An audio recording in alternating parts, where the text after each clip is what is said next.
Hello everybody, it's Jenn, Scrapbena Creations. Thanks for joining me again today for another card in my Halloween card series for 2017. This time I'm using an oldie but a goodie. This is Trick or Treat by Simon Says Stamp, and it was designed by Christina Warner a few years ago.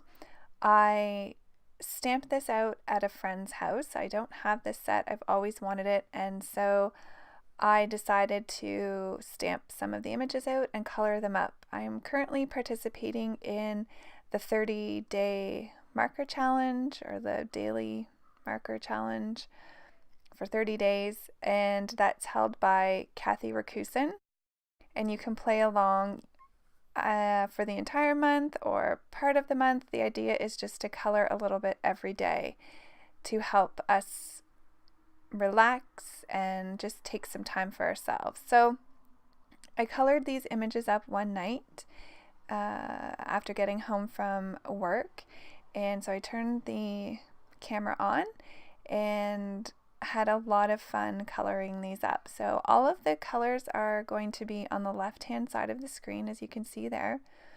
I wanted to use some warm gray colors for the bandages on the little puppy dog because I want this card to be on the softer brown side. Typically I would use a cool gray for bandages, but I wanted this to go with the scene that I was had percolating in my brain as I colored these.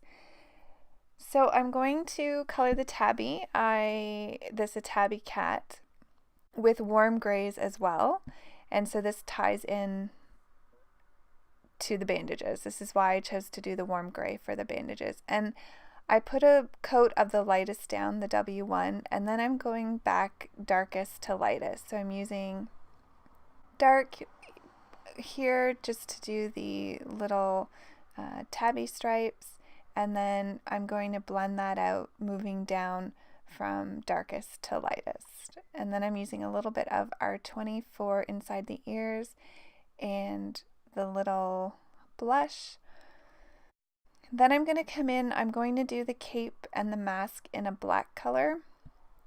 So I'm going to use IG9. This is a Spectrum Noir marker, and that's going to be my darkest color. So I'm just putting that in where the darkest shading would be under his collar and inside the collar, and then through the inside of the cape under his shoulders and to the bottom. So then I'm going to bring in the C7, which is my mid-tone, and the C5, which is my lightest. And I'm trying to leave a little bit of white around the eyes so it looks like a mask and you can actually see his pupils. It's not just all black. So once I get this blended with the lightest color here, the C5, I'm going to move on to the background. So my idea for this card was to have the cat and the dog almost like they were in a back alley. So I wanted to do a brick background, like they're standing in front of a brick building in an alleyway. So I'm using regular distressed ink here, and this is the English Brick Wall by My Favorite Things, this stencil.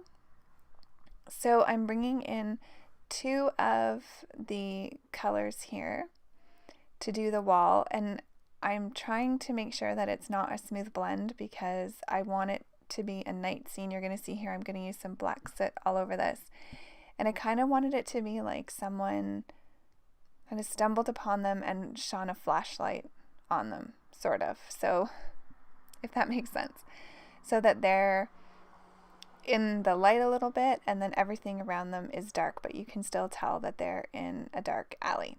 So here's where I'm bringing the black soot in, and I am going to obviously do it darker on the sides just so that they're not in so much darkness, and hence the reason why I was thinking if someone had shone a light on them to figure out what was going on, caught them trick-or-treating, then that would allow for the lighter shade to be the center focal point where they will be on the card.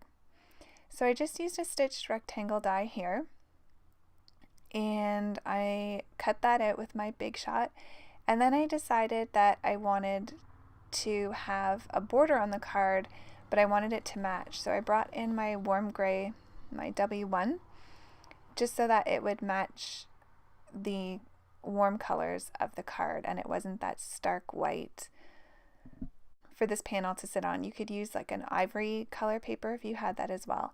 So here's what I'm thinking for the images. I had stamped and heat embossed the trick or treat speech bubble, so I'm just going to glue that on. I'm going to get these little guys in place, and then I'm going to do some Copic work on the bottom as well. So I thought originally what I was going to do was to put shadows underneath them. So you'll see I start bringing out some of the darker warm grays to do shadows under them, but then I realized it looked funny because it looked like they were sitting on the wall or they were perched in the middle of the wall. I don't know, it just didn't look right.